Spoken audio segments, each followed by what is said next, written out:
मुंबईचा महापौर मराठी भाषिक होणार की हिंदी भाषिक होणार याच्यावर सध्या वादविवाद सुरू आहे. ते चित्र आता लवकरच स्पष्ट होईल. दुसऱ्या बाजूने राज्यभरामध्ये मराठी शाळा या कशा टिकतील आणि या टिकल्या नाही तर काय होईल अशी एक चिंता सध्या सगळीकडे सुरू आहे. आणि अशामध्येच क्रांतिज्योती विद्यालय नावाचा एक मराठी सिनेमासुद्धा आलेला आहे. तो आपण जरूर बघावा. तिसरीकडे मराठी शाळा जर बंद पडत गेल्या तर या शाळांच्या बदल्यामध्ये किंवा या शाळांचा पर्याय म्हणून ज्या शाळा पुढे येत आहे त्या शाळांमध्ये मराठीचं शिक्षण दिलं जाईल की दिलं जाणार नाही अशी सुद्धा एक चिंता आहे. गेल्या काही महिन्यामध्ये हिंदी ही तिसरी भाषा म्हणून जेव्हा शिकवण्याचा मुद्दा पुढं आला त्यावेळी मुंबईमध्ये प्रचंड मोठं राजकारण झालं, उलथापालथ झाली. आणि या एका मुद्द्यावरती राज ठाकरे आणि उद्धव ठाकरे हे 32 वर्षानंतर एकत्र आले आणि मराठीच्या मुद्द्यावरच ते राजकारणात उतरले. आता ह्या सगळ्या गोष्टी सांगताना आणखीन एक उल्लेख मला करायचा आहे, तो म्हणजे अखिल भारतीय मराठी साहित्य संमेलनाचा. अखिल भारतीय मराठी साहित्य संमेलनाला खूप मोठी परंपरा मराठी साहित्यामध्ये आहे. तब्बल 99 साहित्य संमेलनं आतापर्यंत झालेली आहे. आत्ताचं जे साहित्य संमेलन आहे ते 99, म्हणजे आता मराठी साहित्य संमेलनाची सुद्धा शतकपूर्ती होणार आहे. आपल्याला समजून घ्यायचं आहे की मराठी चित्रपट येतात त्याला प्रेक्षक मिळत नाही अशी ओरड होते. याला जबाबदार कोण? मराठी माणूस जबाबदार आहे की मराठी सिनेमा जबाबदार आहे? मराठी शाळा हळूहळू बंद पडायला लागलेल्या आहेत, त्याला शासनाचं धोरण जबाबदार आहे, मराठी माणसाची भूमिका जबाबदार आहे की अन्य काय कारणं आहेत? आपल्याला हाही मुद्दा समजून घ्यायचा आहे. तिसरीकडे अखिल भारतीय मराठी साहित्य संमेलनामध्ये दरवर्षी अनेक ठराव येतात आणि मराठीची गळचेपी सहन करणार नाही. वर्षानुवर्षे असंच होतं. या मराठी साहित्य संमेलनामध्ये खरंच मराठी भाषेसाठी काही केलं जातं का किंवा पुढे होणार आहे का अशी पण आपल्याला चर्चा करायची आहे. आणि या सगळ्या अनुषंगाने क्रांतिज्योती विद्यालय नावाचा जो सिनेमा येतो आहे त्याने खरंच अशा सिनेमाच्या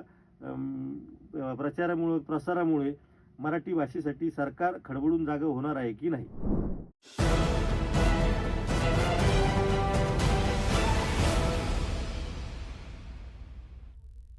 नमस्कार, मी संजय वरकड. आपण पाहत आहात न्यूज यात्रा. आपण चर्चा करीत आहोत मराठी भाषेविषयी. अर्थातच ही चर्चेला सुरुवात झाली ती राजकारणापासून. मी आधीच नमूद केल्याप्रमाणे सध्या महानगरपालिकांच्या निवडणुका राज्यभरामध्ये सुरू आहे. त्यातच मुंबई महानगरपालिकेची निवडणूक सध्या एका मुद्द्यावर होत आहे, ते म्हणजे महापौर हा मराठी भाषिक होणार की हिंदी भाषिक होणार. या मुद्द्यावरती आता मुख्यमंत्री देवेंद्र फडणवीस यांना अक्षरशः माघार घ्यावी लागली आणि त्यांनी एका चॅनलला दिलेल्या मुलाखतीत असं स्पष्ट केलं की मुंबईचा महापौर हा हिंदूच होईल. आणि मी पहिल्यांदा सांगतो की तो हिंदू होईल आणि तो मराठी भाषिकच होईल. आतापर्यंत फक्त हिंदू महापौर होईल असं म्हणणारे भारतीय जनता पक्षाचे नेते त्यामुळे एकदम चिडीचूप बसलेले आहेत. राज ठाकरे आणि उद्धव ठाकरे यांनी घेतलेली मराठी भाषिकांची भूमिका, मराठी भाषेची भूमिका ही कुठंतरी जनमानसामध्ये खूप खोलवर पोचली असा काही निरोप देवेंद्र फडणवीस यांच्यापर्यंत गेला का? त्यांनी वेगवेगळी कारणं दिली. हे सगळं उदाहरणं इतक्या उशिरा मराठी माणसाची बाजू घेताना देवेंद्र फडणवीस यांनी असं सांगितलं की मला जेव्हा आधी असे प्रश्न विचारले त्यावेळी मी कुठं होतो, तुम्ही नीट विचार करा. मला स्पेसिफिक जर असा प्रश्न विचारला तर माझं उत्तर काय असेल, असं म्हणून त्यांनी असं सांगितलं की मुंबईचा महापौर हा हिंदूच होणार आणि तो मराठीच होणार. आता देवेंद्र फडणवीसांनी सांगितल्यामुळं राज ठाकरे आणि उद्धव ठाकरे कोणत्या मुद्द्यावर निवडणूक लढवतात, ती निवडणूक काय होईल हा आपला विषय आजच्या चर्चेचा नाही. निवडणुकीचा आपण वेगळे चर्चा नक्कीच करणार आहोत. आज आपण चर्चा करणार आहोत की मराठी भाषेच्या संदर्भामध्ये वर्षानुवर्षे अशी चर्चा सातत्याने केली जाते. मुद्दा हा आहे की सरकारी शाळांच्या बाहेर ज्या शाळा आहेत त्यांना मराठी सक्तीची आहे का? मराठी भाषा खरंच सक्तीची केली जाणार आहे का? आणि इतर भाषिक जे आहेत ती स्वीकारणार आहेत का? आणि आपल्या भाषेचे लोक जे दुसऱ्या भाषांमधून शिक्षण घेत आहेत ते थांबणार आहे का? असे अनेक कंगोरे या चर्चेला आलेले आहेत. त्यामुळं भाषातज्ञांचे काही मतं असतात, काही मतं राजकारण्यांची असतात, तर काही मतं स्वतःच्या विद्यार्थ्यांची स्वतःची काही मतं असतात आणि काही पालकांची सुद्धा मतं असतात. अलीकडच्या काळामध्ये प्रत्येकाला वाटतं की माझा मुलगा, माझा मुलगी हा इंग्रजी शाळेमध्ये शिकायला पाहिजे. त्यात आमच्यासारखे भरपूर पालक त्याच्यामध्ये समाविष्ट असतात. विशेषतः इंग्रजी शाळेत शिकवण्यासाठी मराठी शाळेचा आपण आधी शोध घेतो का, इथपासून या सगळ्या गोष्टीला सुरुवात होते आहे. मराठीमध्ये दर्जेदार शाळा आहेत, खूप चांगल्या शाळा आहेत. मराठी शाळांमुळे अनेक मोठे कलावंत घडलेत, मोठे राजकीय नेतृत्व घडलेलं आहे. ही वस्तुस्थिती आहे. पण अलीकडच्या काळामधील मराठी शाळांची अवस्था, मराठी शाळांमधलं शिक्षण आणि मराठी शाळांमधल्या एकूणच सगळ्या वातावरणाच्या जर चर्चा करायला लागलो, तर आपल्या डोळ्यात बोटं घालावीत अशी परिस्थिती नक्कीच आहे. त्यामुळं मराठी भाषेचा प्रचार करणं, मराठी भाषेचा अभिमान बाळगणं आणि मराठी भाषेविषयी प्रेम असणं यात गैर काही नाही. मराठीविषयी कुणालाही विरुद्ध बोलल्यानंतर कुणालाही स्वाभाविकपणे राग येतो. कारण भाषेवर आपलं अस्तित्व अवलंबून असते. एकदा भाषा संपली की आपलं सर्व अस्तित्वच मूळ अस्तित्व म्हणजे ज्याला मूळ अस्तित्व म्हणतो ते सगळं संपून जातं, हे कुणालाही मान्य आहे. पण मग इंग्रजी शाळेच्या इंग्रजी माध्यमातून शिकल्यानंतर मराठी भाषा शिकता येत नाही का? हा सुद्धा एक प्रश्न आहे. मराठी भाषेतून शिकल्यानंतर मराठी भाषा नीट येते का? हाही एक प्रश्नच आहे. असे अनेक गुंतागुंतीचे प्रश्न घेऊन आपण चिंतावाहक झालेलो आहोत. हे आपण जे चिंतावाहक समाजामध्ये भाषेची जी चिंता करतो आहोत, तर त्या बाबतीमध्ये राज्य सरकारला, विशेषतः धोरणकर्त्यांना आणि मराठी भाषिकांच्यावर प्रेम असणाऱ्या अभ्यासकांना आता एकत्रित काम करण्याची गरज आहे. आता मुंबईचा महापौर समजा मराठी झाला, तर मुंबईमधील हिंदी भाषिकांचं महत्त्व कमी होणार आहे का? इथपासून आपल्याला या चर्चेची सुरुवात करावी लागणार आहे.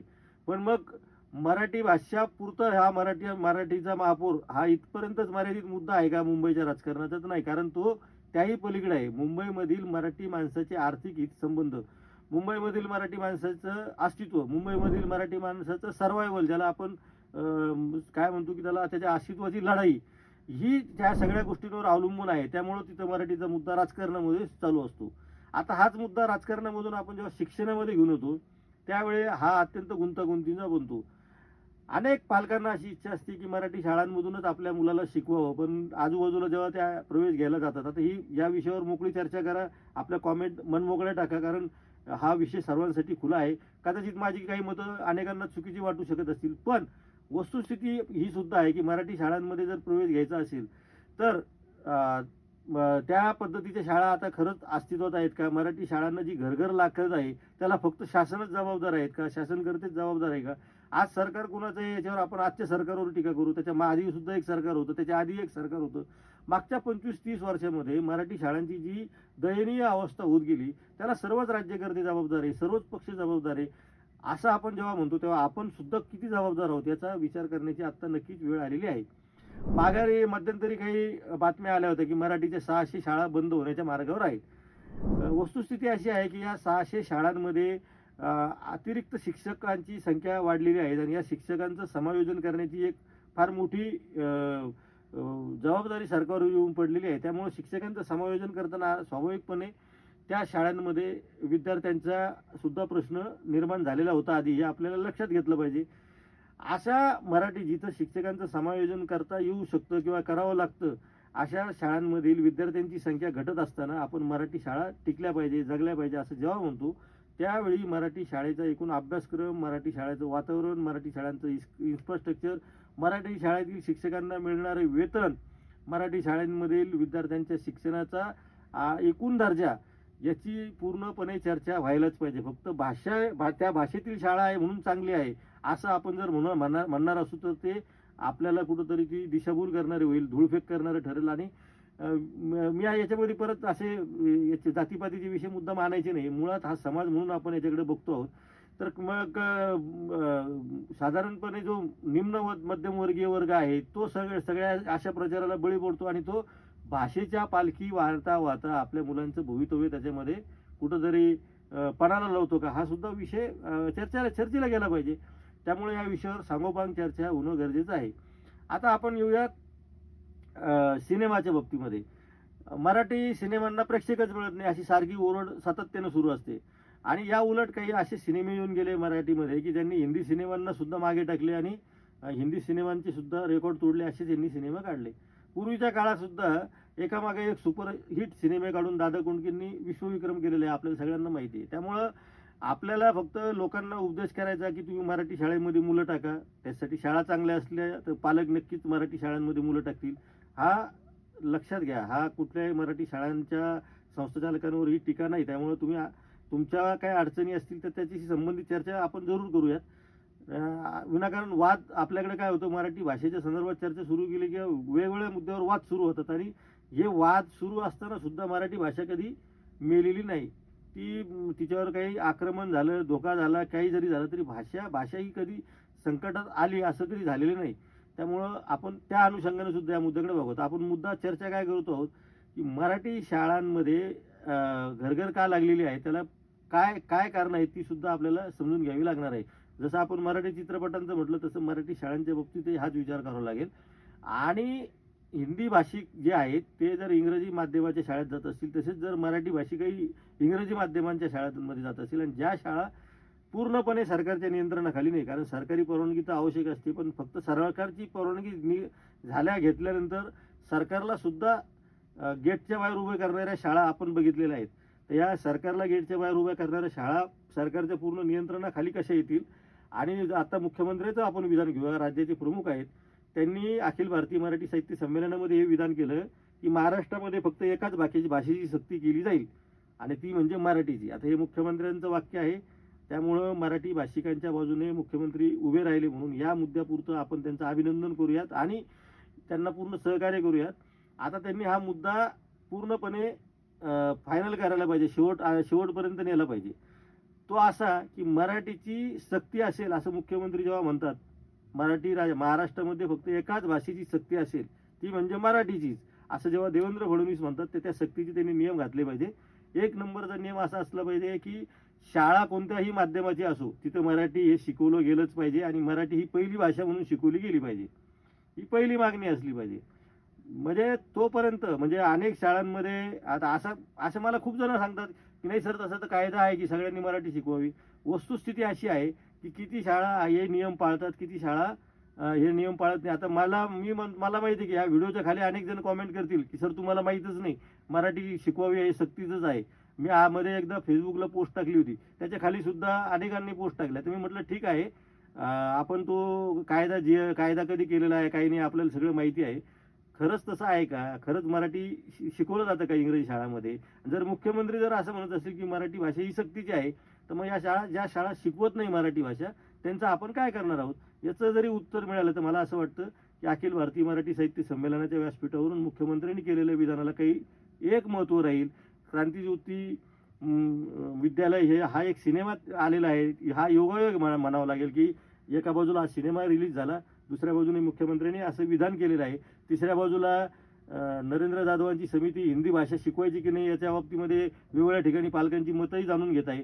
हिंदीसाठी जर तुमचा इतका अट्टास सुरू असेल तर मुख्यमंत्र्यांचं शब्द प्रमाण मानून मराठी भाषेसाठी प्रत्येक शाळेमध्ये कंपल्सरी आणि पहिली भाषा म्हणून ती शिकवली जावी, निदान येणाऱ्या शैक्षणिक वर्षापासून. आणि मराठीचं जी धुरा वाहणारे मंडळी आहे त्यांनी या सगळ्या शाळांमध्ये जाऊन याची विचारणा करायला पाहिजे.